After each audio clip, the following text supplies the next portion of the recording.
ఏంటో ఈ చపాతీలు ఎంత మెత్తగా చేద్దామన్నా పొడిగానే వస్తాయి.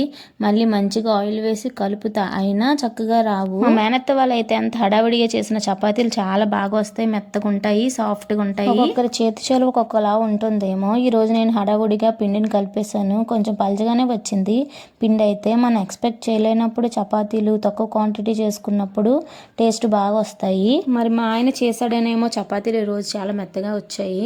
చపాతీలు కానీ పూరీలు కానీ పొంగితే చాలా హ్యాపీగా అనిపిస్తుంది, ఏదో సాధించేసామని గర్వంగా అనిపిస్తుంది. కానీ ఎన్నిసార్లు చేసినా రౌండ్గా పర్ఫెక్ట్గా చపాతీలు అయితే రావు, షేప్ అయితే.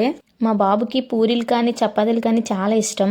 దాన్ని నాన్ వెజ్ కర్రీస్తో పెడితే ఇంకా బాగా తింటాడు. నేను చేసిన వంటలు వాడికి బాగా నచ్చితే కాంప్లిమెంట్స్ కూడా చాలా బాగా ఇస్తాడు. ఈ రోజు నైట్ అయితే మేము చపాతీ అండ్ క్యాబేజ్ ఫ్రై చేసుకున్నాము. ఆ రెండు కాంబినేషన్గా తినేసాము. చపాతీలు అయితే మెత్తగానే వచ్చాయి, పర్వాలేదు. నాకైతే ఒకటే మిగిలింది, నేను కొంచెం రైస్ పెట్టుకొని తిన్నాను. థ్యాంక్స్ ఫర్ వాచింగ్ అండి. Please subscribe.